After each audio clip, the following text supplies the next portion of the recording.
Welcome back. We've got some alarming new information about climate change to share with you as wildfires continue to burn in California, forcing residents to evacuate and leaving both neighborhoods and farmland scorched that hadn't been scorched before. A new article in the Wall Street Journal warns us, as devastating as these fires are right now, climate change will only make them worse. And of course, climate change dangers aren't just from fire, but water as well. A new report released Tuesday from climate research organization called Climate Central warns that some new elevation data triples some estimates of global vulnerability to sea level rise and flooding. All right, translation, new data is telling us that the dangers of climate change are simply way worse, and the impact will impact many more people, and it's all happening much sooner than any of us thought. The New York Times laid these findings out very helpfully in some graphics, flagging the news for those of us who might not be up to date on science journals, and they showed us how quickly some of these cities may just disappear by 2050. So joining me now, one of the authors of this report, his name's Ben Strauss. He is Climate Central's CEO and chief scientist. Mr. Strauss, thank you for coming on. And I do want to get this. It's not that climate change is, quote unquote, speeding up. It's that we're getting more data that helps us understand the bleak picture better. Is that a fair way of assessing your report?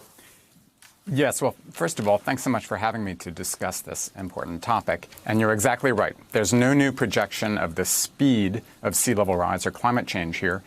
But we had something that seems very simple wrong. We had our elevation data wrong. So what this study... Why is that? What does that mean for folks?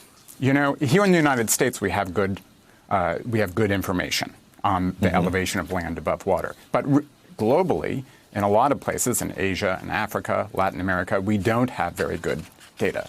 Gotcha.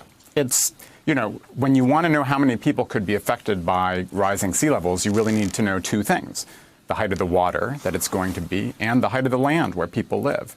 And for various reasons, the data that we had previously and that the research community and World Bank and others were using to assess the global threat overestimated elevations by more than 6 feet in coastal areas. So they gave us a real false sense of safety.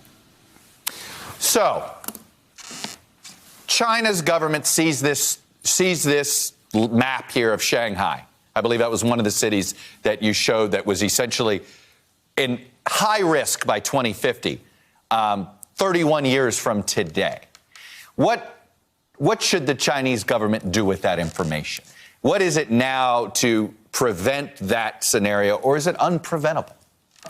Well, there is the possibility of defending against higher seas in many locations, and Shanghai already has a system of levees in place in some areas.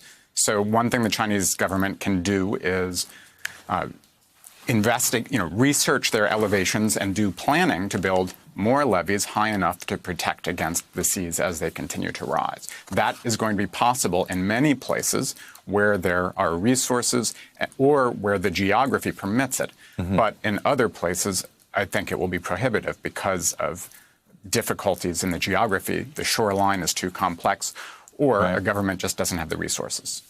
I was just going to say, so let's bring this home to the United States. The two cities that usually get focused on the most when we talk about sort of encroachment of rising sea levels are New York City, Battery Park, and Miami that already has dry flooding.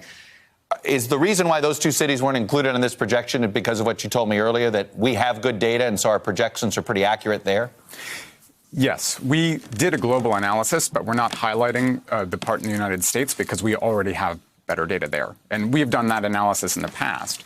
But New York and Miami are still instructive because Miami is an example of a place that we really aren't going to be able to defend very well because it's built on top of a bedrock that is made of old dead corals, and that rock is full of holes. So even if we built seawalls and levees, the ocean is going to penetrate beneath them and come up through the ground.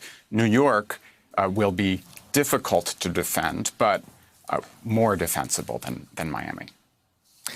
Well, this is not ideal. Unfortunately, we only had a few minutes for this, but I've been trying to get this on all week, and I'm glad we've made time for you, Mr. Strauss.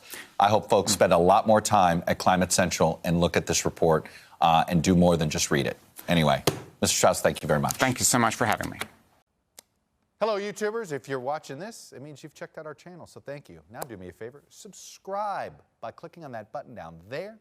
Click on any of the videos to watch the latest interviews and highlights from MTP Daily and MSNBC. You can get more Meet the Press content every morning in the First Read newsletter. If you're tired of content that you don't know anything about where it came from, you don't have to have that problem with us.